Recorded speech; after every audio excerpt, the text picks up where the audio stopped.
What's the deal? Is Danny the Bar God. I'm back with another blog as promised. You know what I'm saying? So this one might be a little controversial, but it is what it is, man. I do want to preface this by saying these opinions are strictly mine and do not represent the battle rap community as a whole. So this is going to be my top 10 MCs that did not live up to their potential. And what I mean by that is not saying they didn't have the skill. This is actually more of a paying, homage to these guys in terms of their skills. These guys are excellent writers, performers, the star power, everything was there, but whether it was due to chokes, whether it was due to their own personal decisions to not battle anymore, or whether it was just outside forces that just kept them from reaching the level that I and many others feel they should have reached or they could have reached, and so I'm just going to crack it off right here, man. Let's go into, I really want to say a lot of the guys in my 2013 Proving Ground class, we was all destined for stardom. We was all destined for fame. We was all destined for, bigger things than we actually achieved. You know what I'm saying? So, guys like Ty Law, Snow, my man H.A. Double, they supposed to be higher up in the culture. You know what I mean? Each one of them it's just something that kept them back. You know what I'm saying? Ty Law is an amazing puncher, man.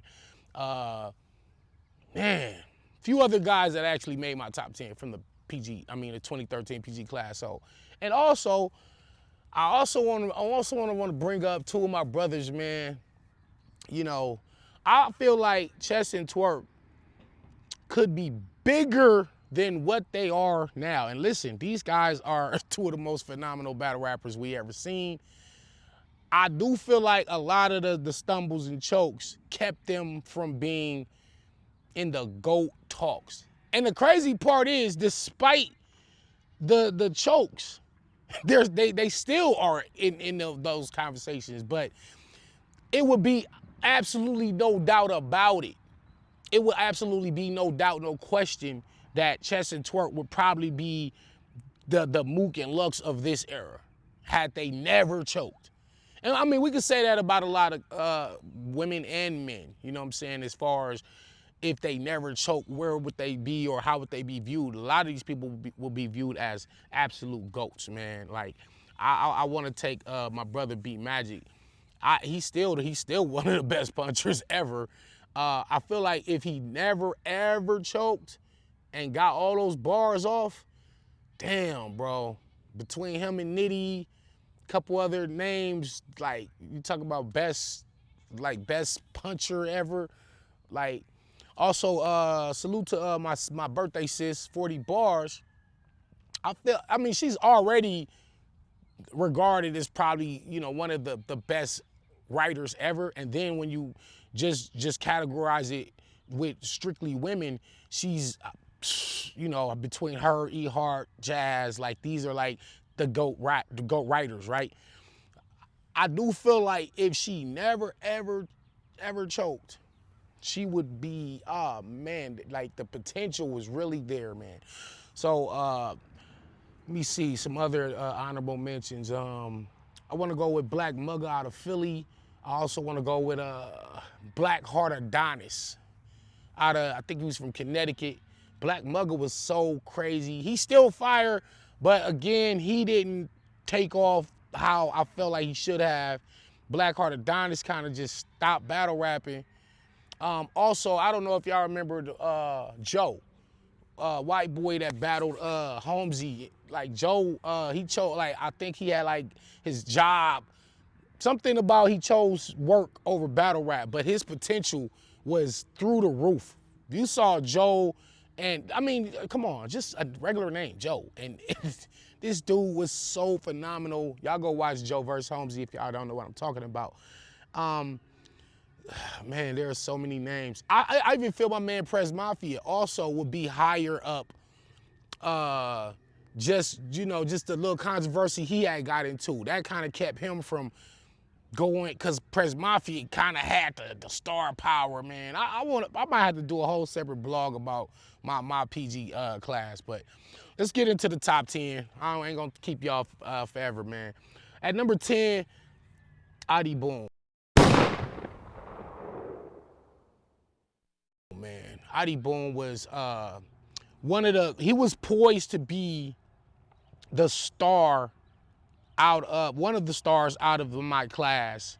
And he had the bars, he had the charisma, the ladies loved him. Like Adi Bourne was like one of the next battle rap stars. You know, wind up having to go serve some time. The prison time kind of messed him up, you know what I'm saying? It kind of slowed the momentum, but then immediately once he gets out of prison, he gets into the Big K battle. Big K effectively pretty much ends his run, ends his career with the, you know, the paperwork. And that kept Adi Bourne from really, Adi Bourne was like really that dude, bro. Next up at number 9, I got Mr. Wavy. Another one of the guys from my PG class. He was also destined to be one of the battle rap stars. Had the charisma, the performance, the showmanship. He was electrifying. Mr. Wavy, me no like he had a catchphrase that everybody rocked with, man. He dressed fly at all the battles, man. But then I think after that Briz battle, it kind of slowed him down, and he did not reach where he was destined to reach, man. Number 8, repping Houston, man, Scotty. Scotty, man, Scotty is so fire. He has the character, the likability. You know what I'm saying? He be fly as hell. He got the bars. You know what I'm saying? He repping the whole region. Yet and still, like his URL run, it was short-lived.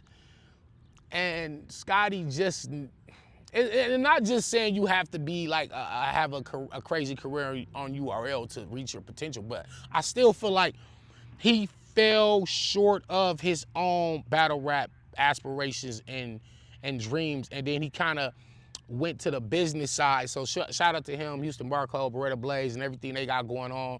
He got other businesses that he runs.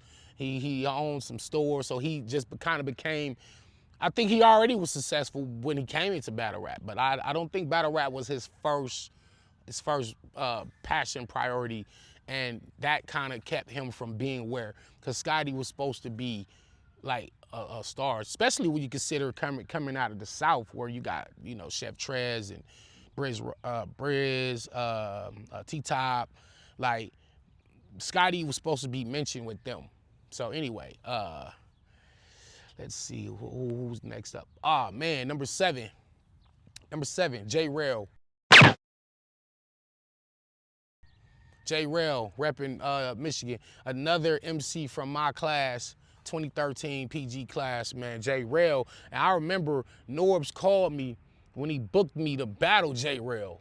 And he's like, yo, I got this dude, man. He finna be the next Charlie Clips. He could freestyle, he could joke, he got bars, he got the street aura, he you know, his believability, his marketability. This is my next guy. This is what Norbs is telling me. He's like, Danny, I want you to battle this dude. You know, and so my first ever PG battle, I'm battling J Rail. I'm going in there all lyrical crazy, and then he just kind of he taught me a lot in that battle, man. I learned that you had to have other factors than just being super lyrical. Like, you had to have the crowd control, the showmanship, the poise, and I learned that from that J Rail battle. And that I really attribute a lot of my success in where I'm at in today's battle rap because of J Rail, because of that battle, because I learned so much in that one battle. I lost the battle, and you know, then J Rail went on, him and Ty Law had crazy run on UFF, and then J Rail, I think he wound up opening some businesses, you know, a bunch of like car dealerships and all kind of stuff, and became very successful within that. And you know, battle rap just kind of fell to the wayside. You know what I mean? He didn't live up to where he could have been. Let's keep it going. At number 6, man, this guy right here was, you know, and still is fire. But Johnny Alcatraz got like all the bars, all the punches, all the charisma. I swear to you, man, if like in the parallel universe, if the Ill Will battle doesn't happen, he's probably like a mainstay on URL, RBE, wherever he chose to go, because his skill set, his talent warranted that. You know, Johnny Alcatraz, a lot of witty, creative bars, punches, you know, but again, that particular battle kind of stunted a lot of his growth, and he did not reach where he should have been. Number 5, man, one of my favorite MCs, you know what I'm saying? I had the honor of battling this guy, Heartless. Heartless, I mean, you can't ask for like a better mix of skill sets. You're talking about humor, jokes. You got the punches, you got the charisma, you got there's just so many things that Heartless brought to that ring, and it was so tough to beat this man rap for rap, bar for bar, man. I remember watching him and Beat Magic, man. I click on the YouTube battle, and oh man, he dogged my man Beat Magic, man. Oh my God, Heartless was so fire. And due to his personal lifestyle change, uh, you know, my man just kind of fell back from battling. But I felt like if he kept going and just stayed like laser focused on battle rap, he would have been perhaps one of the best ever, man. Number 4, this is a man that a lot of people feel like could have been and still should be, you know, higher up in the upper echelon of battle rap supremacy, and he go by the name of Joni. Had a funny name. Everybody don't know how to spell it. People don't know how to say it, but they saw Joni versus Gutter, one of the greatest PG battles of all time. And, you know, I also had the honor of battling Joni. You know, he had so many crazy battles, but it was that battle with Disaster that I think was like the beginning of where, and then I think some health problems. He ran into some health issues, and obviously you gotta put your health before battle rap. So nothing more important than your health. You can't rap if you're dead, you feel me? Like, can't rap sick. But when you talk about where he could be and where, you know, just what he could have brought to the table, the type of battles he could have been in, had he never had health issues, Joni is just one of those guys that, you know. Next up, this is another MC whose career was marred by chokes, stumbles that kind of kept him from being up there. And he go by the name of Bourne, formerly known as Newborn. My man Bourne is one of the best punchers ever. You know what I mean? Bourne really inspired a lot of the punchers that's punching today. Like, if you wasn't directly inspired by Bourne, somebody that you got inspiration from was inspired by Bourne. And let's give him his props, man. Let's keep it real, man. Bourne was one of the scariest punchers, man. It was just the stumbles and chokes that kept him from, you know what I'm saying? I seen my man Bourne getting shaken out in the streets, in the New York streets. Like, he ain't just talk this shit. He was with all the dumb shit too. Salute to my man Bourne. But, you know, his career didn't get to where it should have been, man. Number 2, hailing out of St. Louis, Missouri, this man could have been mention with Mook and Lux. And like, they probably still do mention them like that, but it would have been more solidified. But my man Young Ill is one of the best battle rappers ever. You know what I'm saying? One of my personal favorite battle rappers. So entertaining. You talk about just personality, showmanship, wittiness, bars. Him and Rex, if you go watch Young Ill and Rex, that showed the level he could go to. And when they talk about the big four out of St. Louis, when they mention Hitman Verb, B Magic, Young Ill, it's for a reason. Like, you know, Young Ill is mentioned with those names for a reason. However, like life things got in the way, and it kind of derailed him. And you know, he's back. I'm not saying any of these guys are like completely gone and out of the culture. I'm just saying today, had they careers didn't take those turns where they did, like the parallel universe I be talking about, these guys would be the top names that we're mentioning. And number one on my list, man, we talk about potential, that unrealized potential, man, and it's kind of disheartening. Tone Montana. Tone Montana was something that we never seen before, coming out of Wisconsin. Y'all remember Tone Montana and the gun scheme? It's about to have triplets. Y'all remember that? Even like when that battle dropped, we just all knew he was the next star. We knew he was finna be one of them next dudes that we saw on Gnome and Summer Madness. But Tone Montana is so gifted, so unique, so original, so creative. It hurt me that I don't know what happened. You know what I'm saying? And even if I did know, it's really not my business. You know what I'm saying? To you know, put nobody's business out there. But I'm just say, had Tone Montana just was focused on battle rap and he got all the battles he was supposed to do and he just kept doing it, bro, it's not too many names that could really rock with him in that ring, because he was talking that street talk like no other. Original punches, crazy delivery. Yeah, man, that's my top 10 battle rappers who I feel like didn't go to the heights they were supposed to, or the heights that they could have went to. You know what I'm saying? Whether it was outside forces or personal choices or whatever. Maybe it was one particular battle that did it. You know what I'm saying? But yeah, man. Y'all let me know in the comments who you feel like should also be on this list, and let me know if you disagree with my picks, or just let me know right in the comments below. Subscribe to the channel, share the video. I'm gonna bring nonstop content.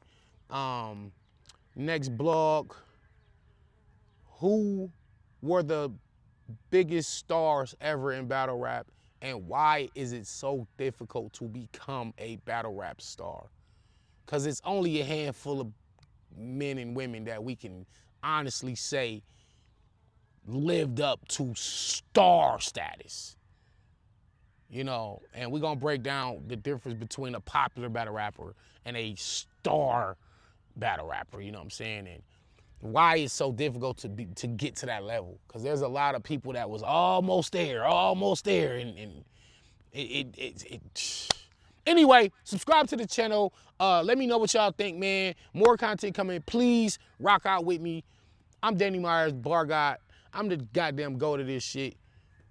I do it all, man. See y'all soon.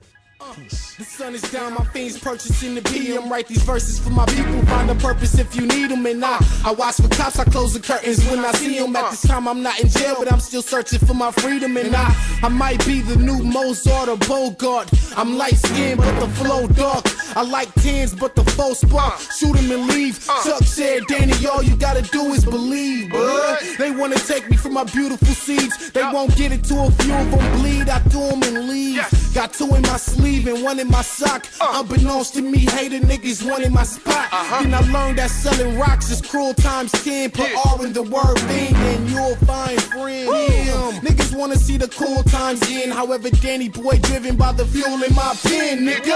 I incite insight. I inspire the writers. I got the eye of the tiger. I am fire liar. I can't stop Myers flow like it's no tomorrow. You niggas flow like your flow is borrowed. I get dope for the hope and sorrow. I spit dope for the times we had the babes without a soap and towel. Plus my life is an open novel. Read it and cry. Life ain't only what you see with your eye, and neither am I. Believe it or not, I went from selling crack to selling raps. I wish my paragraphs could bring my Aunt Sarah back, but they can't. If they could, I would tell her that Danny finally made it. Baby boy been through hell and back. These jealous cats wanna snitch me with the cavi, trying to hit me up in Cali just like Ricky in the alley. But my life has been tragic. All I got is pain. I pen classics like the college game. I've been savage, but I'm not insane. I drop knowledge, but I